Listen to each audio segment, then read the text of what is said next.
Bonjour, je suis la présidente de l'Ancre Malouine, une association littéraire à Saint-Malo qui organise des rencontres autour de la littérature à la bibliothèque Intramuros tous les seconds jeudis du mois. Ces rencontres concernent des débats avec des écrivains, des débats autour de thèmes littéraires, des rencontres également, des tables rondes, et il y a également une émission à la radio locale, RPV, qui s'appelle Lecture Plurielle. La 3e émission aura lieu en juin sur le thème La théâtralisation de la mort, autour de l'œuvre de Gabriel García Márquez, Chronique d'une mort annoncée. J'ai le plaisir aujourd'hui de vous annoncer, dans quelques jours, l'ouverture du Festival international des étonnants voyageurs du 7 au 9 juin, qui accueille énormément d'écrivains, de cinéastes et d'intellectuels de tous bords et qui nous offrira des moments très riches d'émotions. Ce festival, très connu à Saint-Malo, s'ouvrira par une réflexion sur Demain la guerre. Le monde connaît de graves séismes. Ces séismes, il faudrait qu'ils ouvrent sur une reconstruction, et peut-être faut-il passer par le séisme pour avoir la reconstruction. Et donc, on verra un petit peu ce qui se passe dans différents pays. Le Brésil, la Chine, le Brésil notamment, où nous nous interrogerons sur l'existence de ces mégapoles qui peuvent poser quelques problèmes au niveau de l'identité culturelle ou de la protection de la nature. Comment trouve-t-on son identité au Brésil?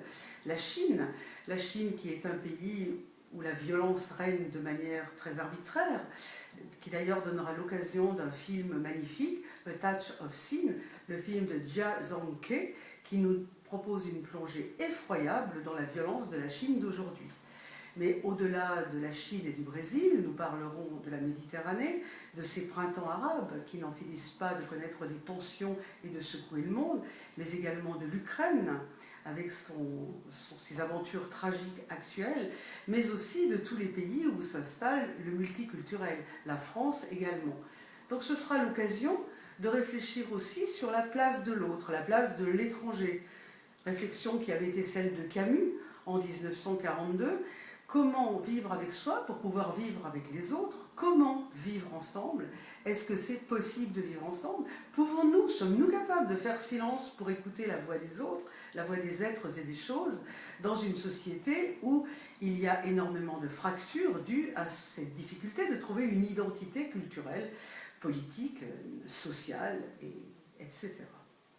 Donc ce sont des réflexions fortes qui animeront tous ces débats autour de Demain la guerre. Mais il y aura un autre thème, un thème autour du retour des grandes mythologies, qui nous posera la question suivante. Pouvons-nous nous approprier par cette culture mythologie un réel qui nous échappe? 3 jours de réflexion sur la portée de l'imaginaire, avec un film notamment consacré à l'œuvre de Tolkien, devrait pouvoir nous permettre d'approfondir un peu cette réflexion. Après nous être interrogés sur toutes ces sociétés, sur tous ces problèmes concernant tous les pays que j'ai évoqués, il y aura d'autres thèmes également. Par exemple, un débat autour du sport. Nous réfléchirons au film de Klapisch, qui nous parle de l'homme le plus haut du monde, Renaud Lavillenie, mais nous reviendrons sur la carrière de Nadia Comaneci et également sur ces champions hitlériens qui ont vu sacrifier leur victoire à l'Allemagne nazie. Belle réflexion autour du sport. Une réflexion encore qui nous amènera à nous interroger plus particulièrement, nous Malouins, sur le problème de la Bretagne. La Bretagne en quête d'une nouvelle identité. Une nouvelle Bretagne est née à la fin des années 50. Nous verrons ça avec un film de la Bretagne de 1959 à 1999, la deuxième révolution.